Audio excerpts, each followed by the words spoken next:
Buenos días, un gusto estar conversando con ustedes. Un placer para nosotros, David. Bueno, primera mirada de todo esto a modo de introducción, ¿no? Bueno, lo primero es que claramente cambia todo, ¿no? Como cambió en términos políticos, también cambia en términos económicos, porque, digamos, fue muy distinto a cualquiera de las previsiones que hay. Así que bueno, por suerte los economistas tenemos a los politólogos y a los meteorólogos que nos hacen dar un poquito más de credibilidad. Muy Le bueno. erran aún más que nosotros, así que bueno. ¿Qué pasó con el dólar? Porque ayer ya había algunas señales con con el dólar cripto, ¿no? Bueno, llegó, vamos a ver qué pasa hoy. El mercado oficial arranca a las 11 de la mañana. Eh, lo primero que podemos esperar es una baja del dólar, porque el mercado llegó muy dolarizado.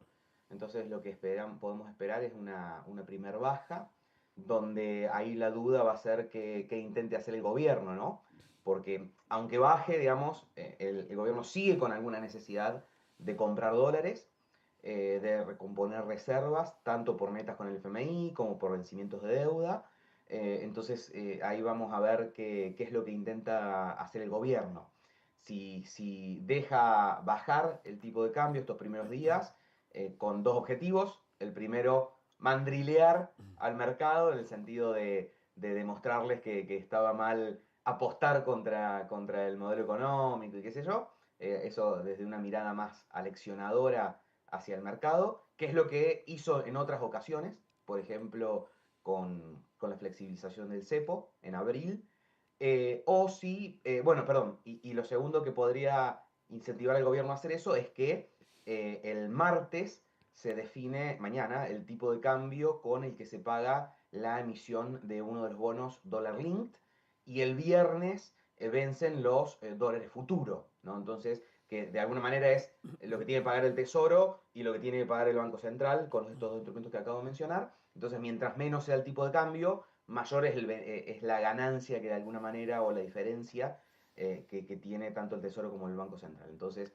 por esas dos razones, eventualmente esta primera semana le puede dejar vía libre para que baje todo lo que sea necesario, aunque del otro lado, la verdad es que un dólar ya en 1500 despejaba o amortiguaba algunos de los problemas relativos a competitividad, al flujo negativo de dólares que hay por atesoramiento, por importaciones, por turismo, etcétera. El propio Caputo la semana pasada en la Bolsa de Comercio de Rosario dijo, estoy muy cómodo con un dólar en 1500 pesos.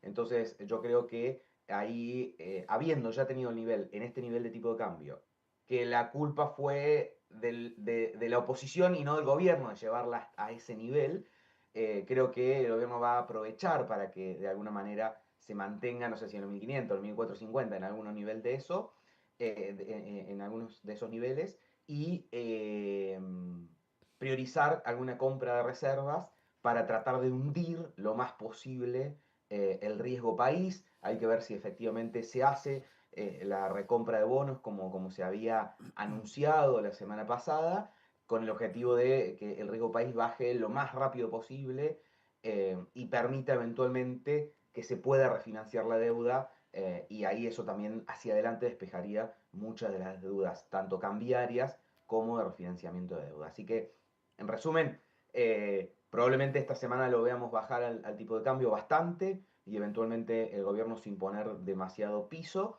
pero yo creo que como máximo a partir de la semana que viene va a empezar algún esquema de recompras. Hay que ver también qué hace el Tesoro de Estados Unidos con los 2.000 millones de dólares que había vendido, cuál va a ser la estrategia junto con el Tesoro de Argentina para recomprar esa posición o cómo va a ser el esquema que se decida. David, y este encarrilamiento del camino político y económico, por lo menos para los próximos 2 años, que no hay elecciones, nada en el medio que haga ruido, ni toda esta cuestión, empieza a encaminar, no sé si soy muy positivo o entusiasta, pero digo, una solución económica de fondo que no sea ir tapando baches, digo, generar dólares, generar condiciones para inversiones, para que los sectores productivos de Argentina que generan dólares puedan trabajar mejor.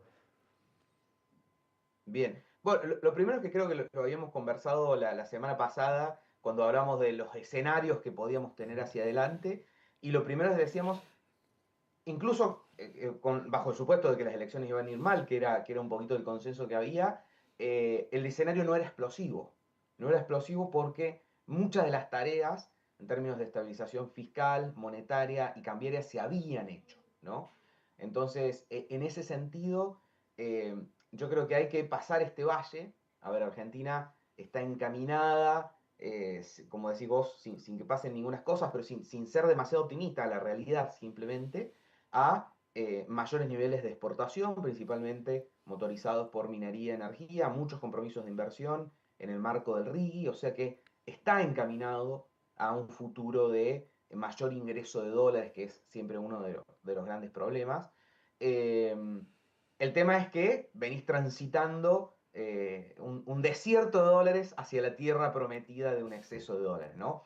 Por eso vienen siendo necesarios unos puentes para llegar a ese momento, como pueden haber sido los BOPREALES, como puede haber sido el blanqueo, como puede haber sido el FMI, como puede haber sido la ayuda del Tesoro de Estados Unidos, sobre todo en este momento de alta volatilidad cambiaria, porque vas de una situación de desequilibrios que se intentan empezar a acomodar, pero que siguen estando hacia esa tierra prometida.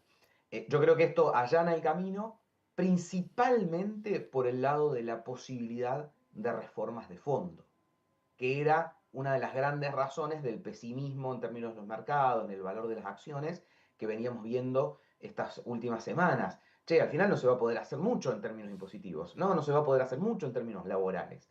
Creo que estos números, la nueva composición del Congreso, hace ser un poquito más esperanzador en términos de algunas de esas reformas de fondo, que son las cuestiones que hacen a la competitividad de fondo, más allá del nivel de tipo de cambio, más allá del nivel de otras cuestiones, es si Argentina es competitiva o no es competitiva para producir. Así que yo en ese sentido sí soy bastante optimista de hecho era optimista con largo plazo la semana pasada, ¿no? Porque Mm. entendía que muchas de estas cosas estaban pasando, pero esto sin duda en términos políticos le suma un condimento importante y va a agregar, como decíamos recién, a la estabilidad, que es una cuestión base, digamos, para que cualquiera decida enterrar un dólar, ya sea un local o un extranjero, lo primero que necesitas es cierto nivel de estabilidad. Y eso creo que es el principal condimento de lo que vamos a empezar a ver esta semana versus los 3 meses anteriores, porque eso también es importante. Gran parte de toda esta volatilidad lo vimos durante los últimos 3 meses.